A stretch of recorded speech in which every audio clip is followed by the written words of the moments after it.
The message arrived across the galaxy at the exact same moment. On thousands of worlds, lights dimmed, holograms activated, translation engines hummed as symbols of the Galactic Council appeared in the air. For many species, the sight alone caused fear. The Council had existed longer than some stars had burned. When it spoke, civilizations listened. When it acted, civilizations ended. The message was long, formal, and full of tradition. It spoke of balance, order, and authority. It listed old laws written before most current species had evolved. It reminded everyone of the Council's duty to protect the galaxy from destabilizing forces. Then it reached the final line. The Galactic Council formally declared a state of war against the Terran Union, also known as humanity. Across the council chambers, reactions were loud and dramatic. Delegates shouted. Some cheered. Others argued. A few sat in silence, their skin pale or scales darkened with worry. The declaration had passed by a narrow margin, pushed through by older, powerful members who believed humans were becoming a problem. Humans expanded too fast. Humans ignored warnings. Humans questioned council authority. That was reason enough. On Earth, the message appeared on a large screen inside a quiet conference room. The room overlooked a city filled with light and motion. Air traffic moved in smooth lines. People walked below, unaware that an ancient power had just declared war on their species. Around the table sat human leaders. Some wore uniforms, others wore simple suits. A few had cups of coffee in their hands. No one shouted. No one panicked. The Secretary General of the Terran Union finished reading the translated message. He blinked once and leaned back in his chair. "Well," he said calmly, "that's inconvenient." A general across the table checked a tablet and nodded. "Logistics will be annoying. We'll need to reroute trade convoys near Council space." Another advisor sighed. "This will slow down the Mars infrastructure project." A younger diplomat frowned. "Do we send a reply now or after lunch?" That was the moment no one in the room laughed, not because it was funny, but because it was serious. War meant lives, war meant effort, but it did not mean fear. Humans had faced worse than words. The Secretary General tapped the table. "Send a short reply. Acknowledge receipt. Ask them to confirm if this is a formal declaration or a political warning." The diplomat raised an eyebrow. They used the full ceremonial script. "Yes," the Secretary General replied, "but they do that for trade disputes too." Across human space, news networks reported the declaration. The tone was calm. Anchors explained the situation in simple terms. Experts talked about council history, military strength, and past conflicts. Viewers listened while eating dinner, commuting to work, or exercising. There were protests on some worlds. There were jokes on social networks. One popular image showed a human soldier shrugging with the caption, "Guess we're doing this again." On a distant council world, High Arbiter Vexil watched human broadcasts with growing discomfort. Vexil was old, even by his species' long standards. He had seen wars begin with screaming, threats, and desperate pleas. This was different. Humans were calm. Too calm. Vexil turned to his aide. "Why are they not mobilizing?" The aide adjusted a data slate. "They are mobilizing, Arbiter, quietly. Fleet readiness increased by 12%. Civilian industries have begun limited conversion. Emergency drills are being reviewed." Vexil's eyes narrowed, without panic. "Yes, that is unusual." Council military planners expected humanity to react with anger or fear. Instead, humans treated the declaration like a storm warning. Something serious but manageable. Something to prepare for, not scream about. On a mining colony near the edge of human space, a woman named Mara finished her shift and checked the news. She read the headline twice, then shrugged and packed her tools. "Council war," her coworker asked. Yeah, Mara replied. Guess shipping delays are coming. Think they'll attack us out here? Maybe, she said, but command will move us if needed. They always do.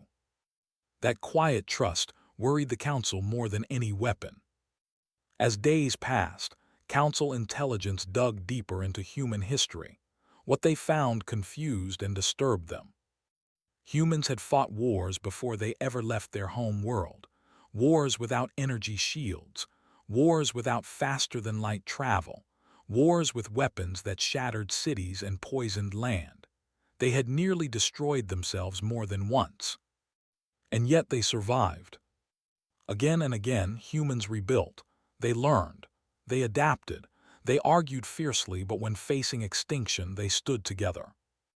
One analyst noted that humanity's military records showed constant change.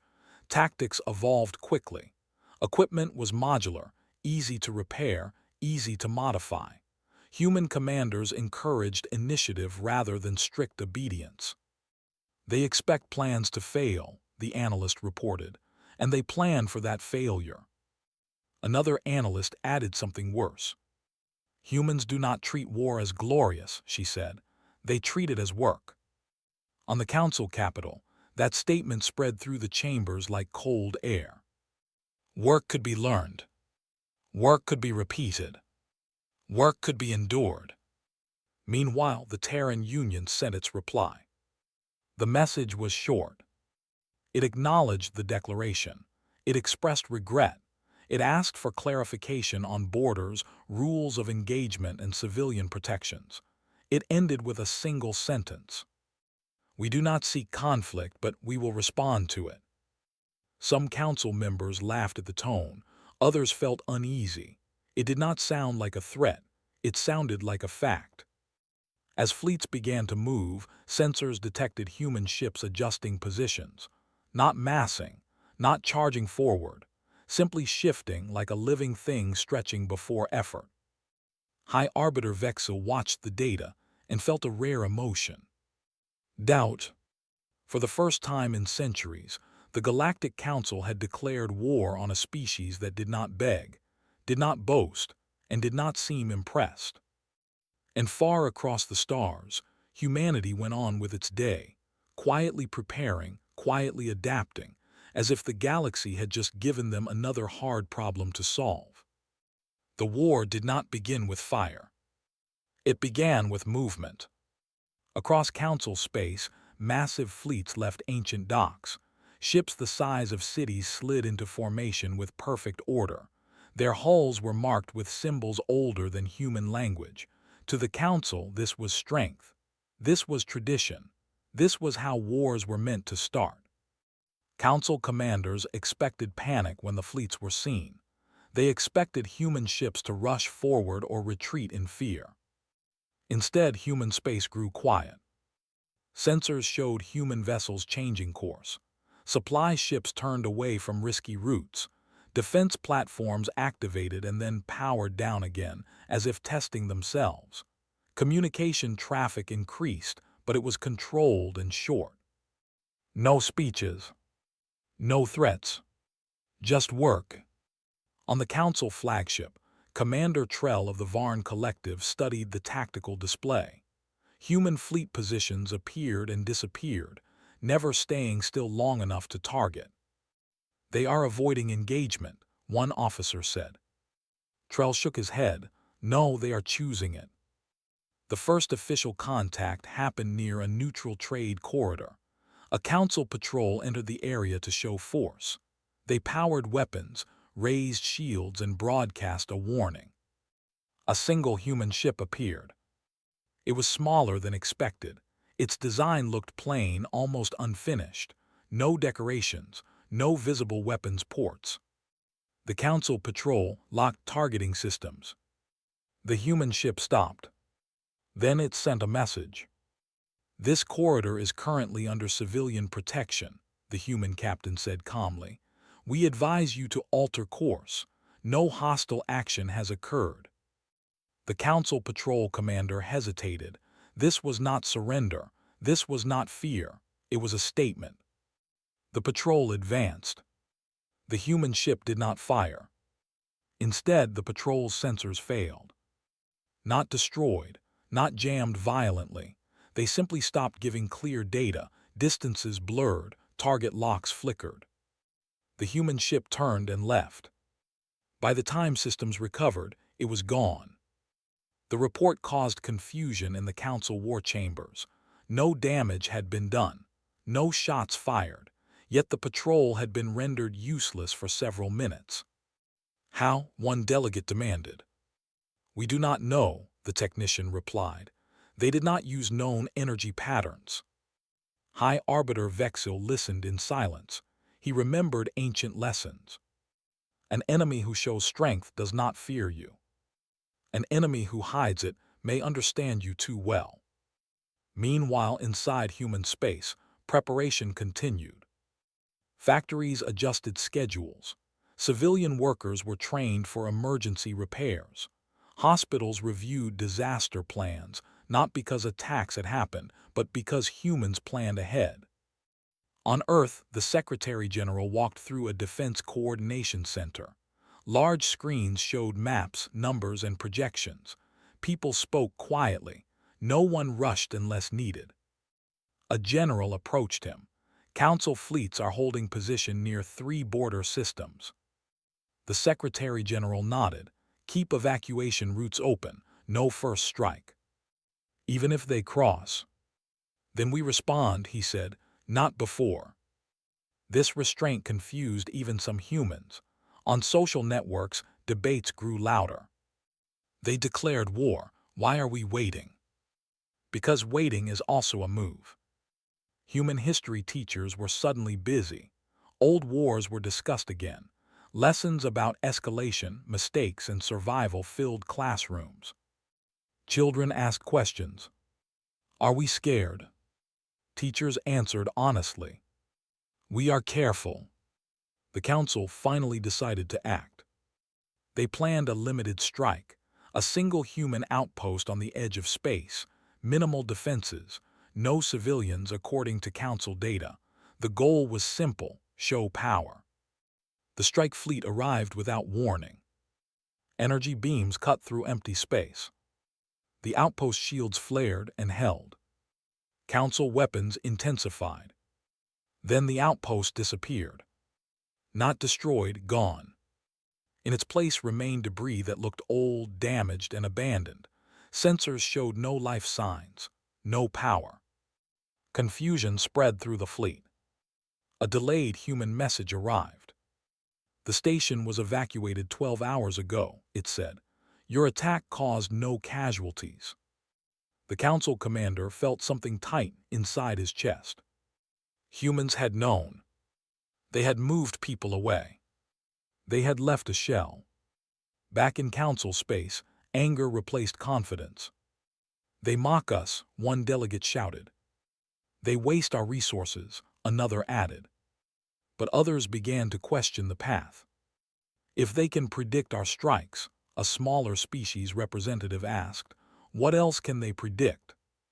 Council intelligence updated its assessments. Human data networks were fast. Their analysis systems learned quickly. Every probe, every scan, every movement fed into models that improved with time. They are studying us, an analyst warned, in real time. High Arbiter Vexil requested a private report.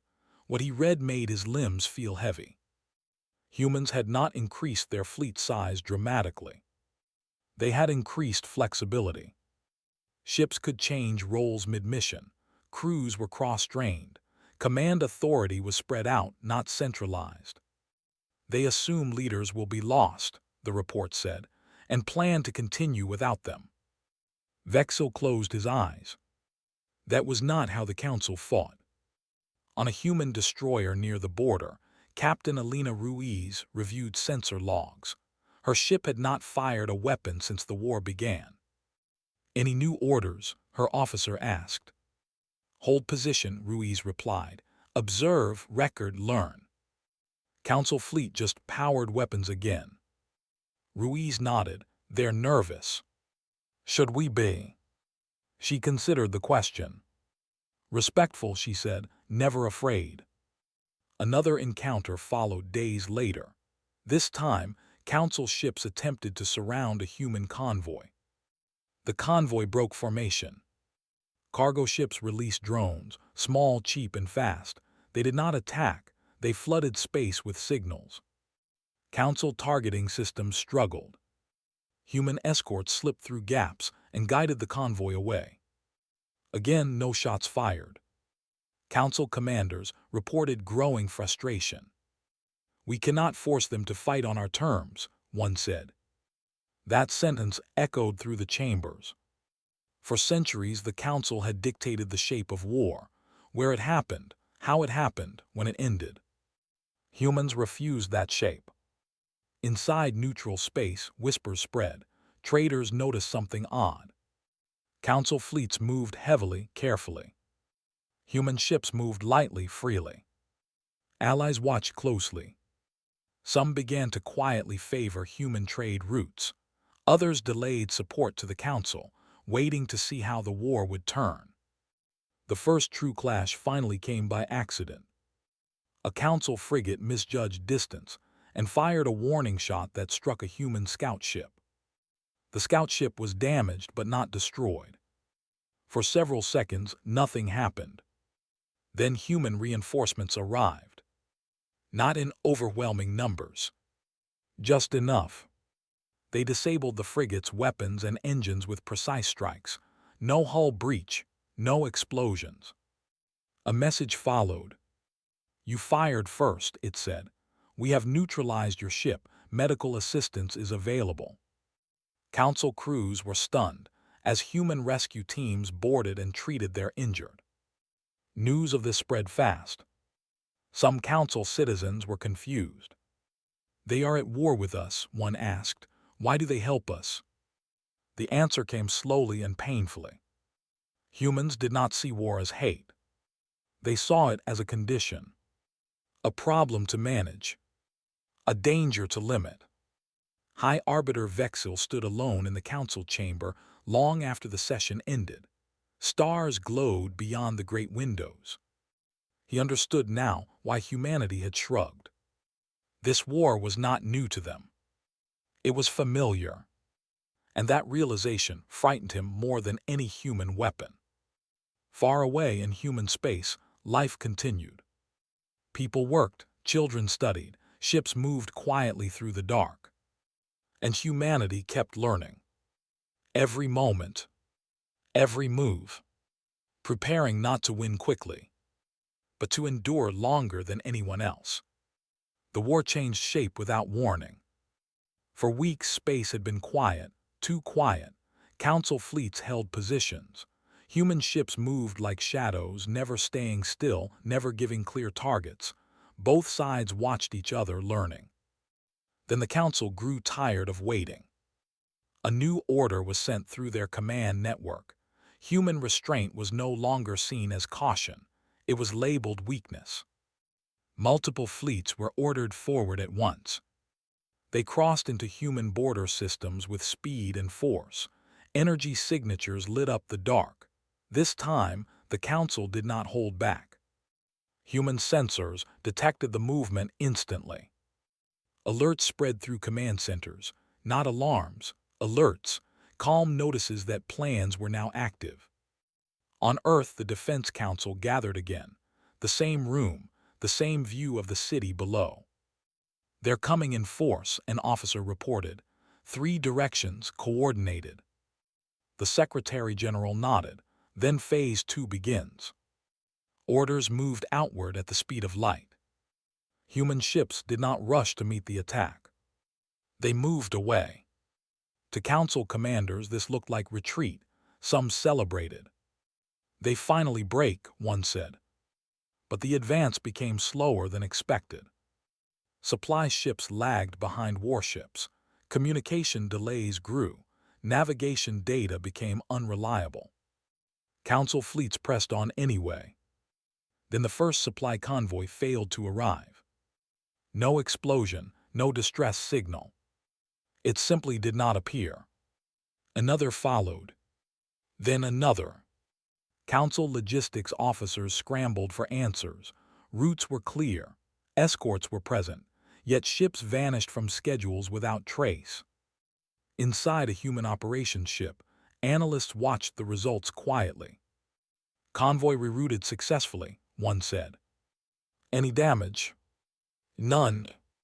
Human strategy was not focused on ships. It was focused on systems. Navigation beacons gave false confirmations. Automated traffic systems delayed transfers by minutes that became hours. Repair docks reported errors that forced shutdowns for safety checks. Nothing was broken. Everything was slowed. Council fleets began to feel hunger, not for food, but for fuel, parts, and information. High Arbiter Vexil received reports that made his frills tighten with stress. They are not attacking us, he said quietly. They are exhausting us. Other delegates dismissed his concern. We have numbers, we have power. But power that cannot move, Vexil replied, is decoration. On the front lines, council captains grew frustrated. They pushed deeper, hopping to force battle. Instead, they found empty space. Human colonies near the border were abandoned, stations powered down, mines sealed, civilians gone. Council intelligence confirmed evacuations were complete. They left nothing for us to threaten, one commander said. Inside one empty colony, council troops landed anyway. They walked through silent streets, clean streets, no damage, no traps. Just absence. The silence was heavy. Then the report started. Human ships appeared behind advancing fleets.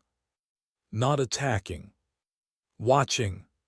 Sensors tracked them easily at first. Then tracking became difficult. Then impossible.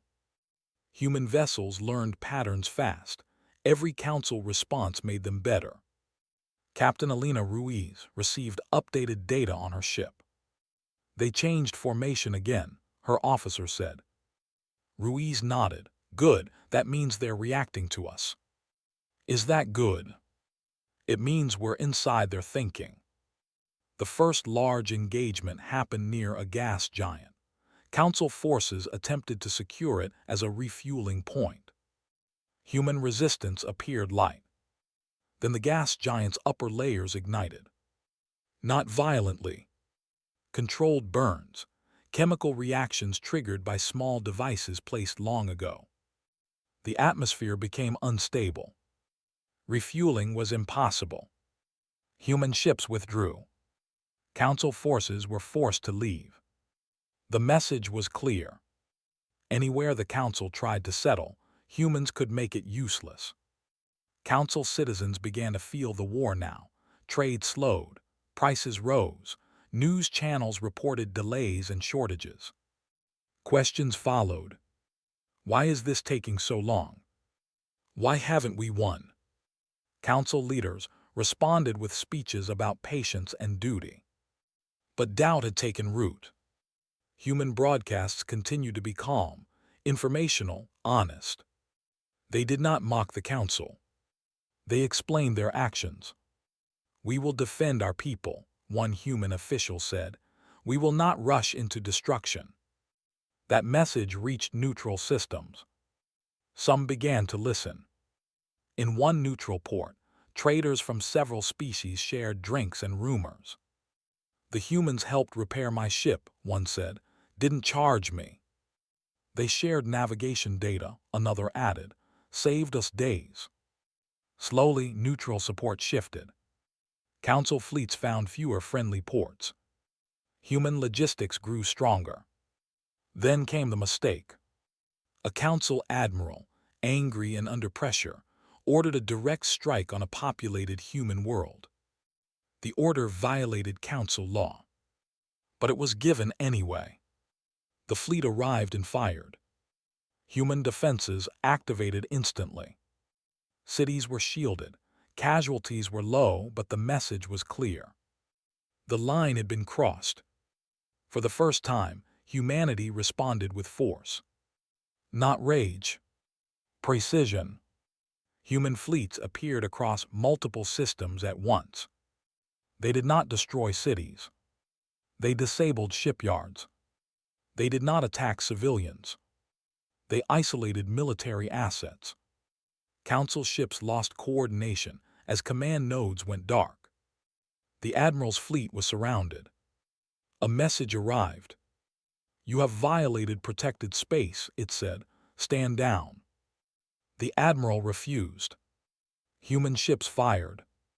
Weapons struck engines and control systems. The fleet was captured. Alive. News of this spread like fire. Council citizens were shocked. "They could have destroyed us," one said. "But they didn't." High Arbiter Vexil called an emergency session. "The war has changed," he told the chamber. "We are no longer in control of its direction." Some listened. Some did not. Within human space, the mood shifted. Still calm, but firm. Citizens understood now. Humans had tried restraint. It had been answered. Captain Ruiz stood on her bridge, watching council ships drift powerless. "Orders?" her officer asked. Ruiz exhaled slowly.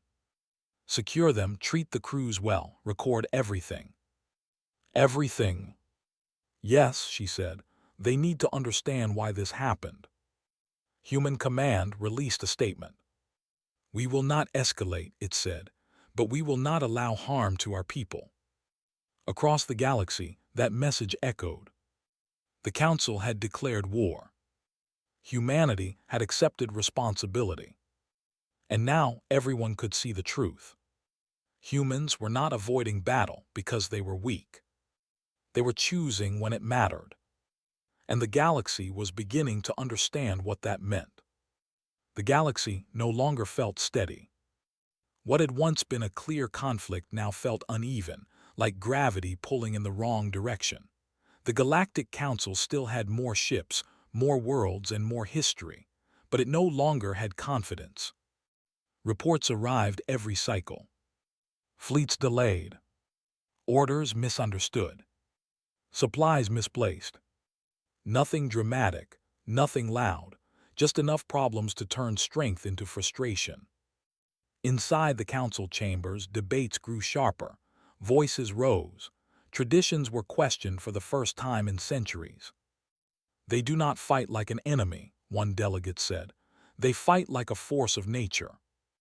Another answered angrily, "Then we must overpower them." High Arbiter Vexil watched them argue. He felt old, older than before. "You cannot overpower a storm," he said quietly. "You endure it or you move out of its path." Few listened. The captured council fleet became a symbol. Human forces treated the crews carefully. Injured were healed. Food was shared. Communication with families was allowed. This confused council citizens more than cruelty ever could. "They defeated us," one civilian said during a broadcast. "Why do they act as caretakers?" Because humans remembered something. Every enemy was also a future neighbor. On Earth, public support remained steady. There was concern, yes. There was anger after the attack on the populated world, but there was also trust. Human leaders spoke plainly. "We are not seeking revenge," the Secretary General said. "We are seeking safety." Military planners began what they called consolidation. Not expansion. Consolidation. Human ships focused on key points: communication hubs, transit gates, fuel exchanges. They did not destroy them. They controlled access. Council fleets found themselves needing permission to move safely through space they once dominated. Some council captains complied. Others tried to force passage. Those ships found their systems quietly shut down and escorted away. Word spread fast. Humans were not blocking space. They were managing it. Neutral systems took notice. Trade councils met. Independent worlds debated quietly. Is it better to support an ancient authority that demands obedience? or a younger power that offers cooperation? Slowly, decisions were made. Human trade routes grew busier. Council routes grew empty. This hurt. Not physically, politically, economically, psychologically. Inside the council military, discipline began to crack. Younger officers questioned orders. Older ones clung to tradition. One fleet commander refused a direct engagement order. "We will lose more than ships," he said. "We will lose control." He was removed from command. His replacement lasted 2 days. High Arbiter Vexel requested a private meeting with the Terran Union. It was denied, not out of disrespect, but because the Council had not yet agreed to speak with one voice. Human intelligence noted something important. Council unity was failing. That was more powerful than any weapon. Captain Elena Ruiz escorted another disabled Council ship to a safe holding zone. Her crew worked efficiently, calmly. "Message from Council civilians," her officer said. "They're asking about prisoner treatment." Ruiz nodded. "Send the standard response." The response showed images. Medical bays. Shared meals. Open communication. No chains. No cages. The message spread. Council citizens began to ask dangerous questions. "If this is the enemy," one asked, "why are we afraid?" Council leadership struggled to answer. Then came the quiet collapse. A major council supply network failed. Not from attack. From error. Human interference had forced too many manual overrides. Council systems, unused to flexibility, broke under the strain. Entire fleets were stranded. The cost was enormous. Emergency sessions followed.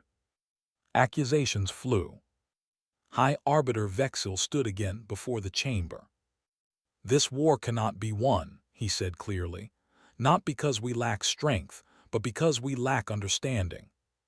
Silence followed. Then whispers. Some delegates finally agreed. Others did not. A vote was called. It failed. By a small margin. The war continued. Human leadership adjusted. If the Council would not stop, then humans would force clarity. Not with destruction. With proof. Human fleets executed a synchronized operation across dozens of systems. For exactly 6 hours, all Council military traffic was frozen. No ships lost. No lives harmed. Just stopped. Every weapon offline. Every command delayed. Every fleet aware of its own helplessness. Then everything returned to normal. Along with a message. "We can do this longer," it said. "We do not want to." The effect was immediate. Council citizens panicked. Not because of loss. Because of realization. Their leaders could not protect them from something that refused to fight normally. Protests began on several Council worlds. Not violent. Demanding. End the war. Open talks. Admit error. Council security forces hesitated. They had seen the reports. They knew who truly controlled the situation. High Arbiter Vexel watched the unrest and felt both fear and relief. Fear for the Council. Relief that the galaxy might survive this mistake. He sent another request to the Terran Union. This time it was accepted. The meeting was set in neutral space. No weapons. No fleets. Just representatives. Human diplomats arrived without ceremony. Simple ships, clear signals. Council delegates arrived tense and guarded. The talks began quietly. No accusations. No threats. Just facts. Human representatives explained their actions step by step. Why they evacuated. Why they avoided direct battle. why they targeted systems instead of people. "We learned this the hard way," one said, "on our own world." Council delegates listened, some for the first time. High Arbiter Vexil spoke last. "We believed you would fear us," he said. "Instead, you studied us." The human representative nodded. "Fear is loud," he replied. "Preparation is quiet." The talks did not end the war. Not yet. But something important changed. For the first time since the declaration, the Council was reacting, not commanding. And across the galaxy, everyone could feel it. The war was no longer about who was stronger. It was about who could let go first. And humanity was waiting. The war did not end with a battle. It ended with silence. After the first talks, fleets across the galaxy slowed. Ships still moved, but with caution. No one wanted to be the one who broke the fragile pause. Inside the Galactic Council, the pressure became impossible to ignore. Protests spread to more worlds. Trade failures caused shortages. Entire systems questioned why they were suffering when no great victory was in sight. Council broadcasts tried to hold control. They spoke of honor, of patience, of tradition. But the words felt old. Human broadcasts continued as before, calm, clear, honest. They showed facts, charts, timelines, statements without anger. "We did not start this war," one message said, "but we will not allow it to continue without reason." That sentence spread further than any fleet. High Arbiter Vexil sat alone in his chamber, staring at the stars. He had served the Council his entire life. He believed in order, in stability, in the idea that the galaxy needed guidance. But guidance was not the same as control. And control was slipping away. He called for a final emergency session. This time attendance was full. Delegates who had avoided earlier meetings now appeared. Fear and urgency pushed them forward.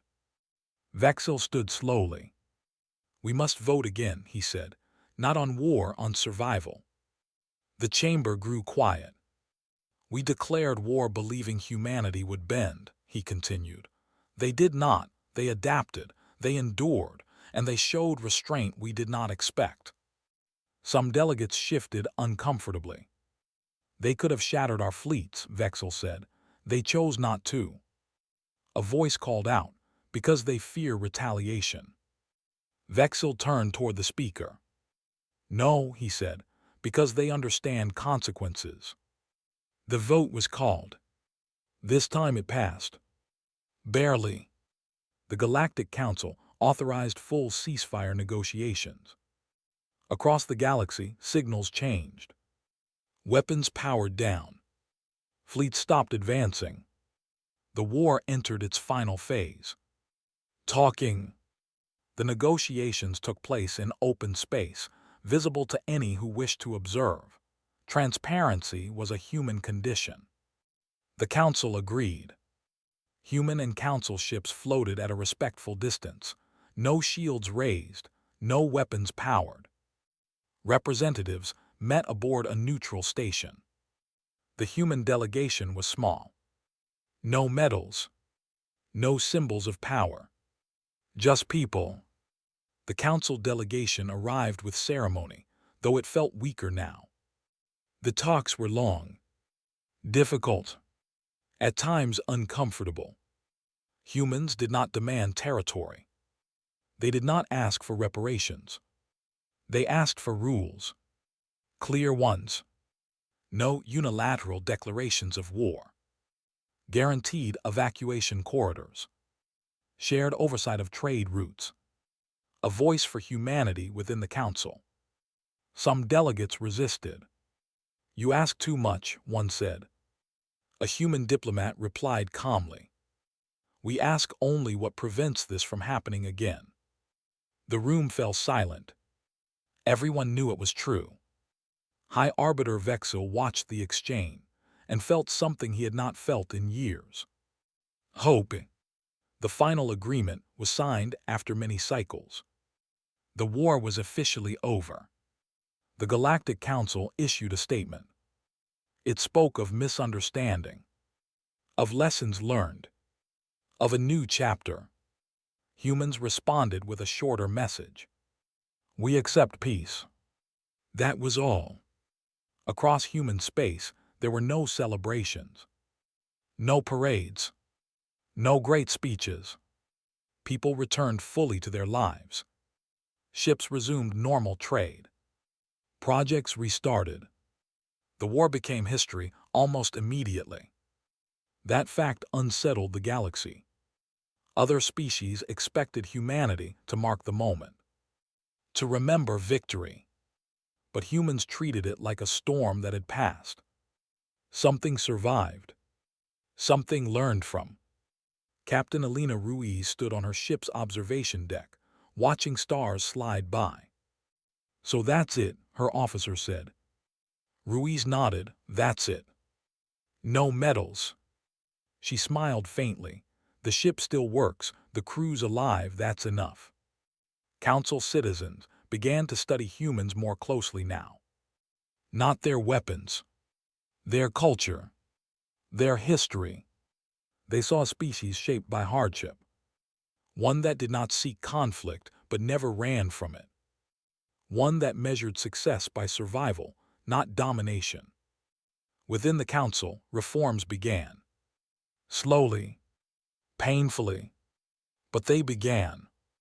Older members lost influence. Younger voices rose. The laws changed. War became harder to declare. Dialogue became required. And humanity took its seat. Not at the head. Not in the shadows.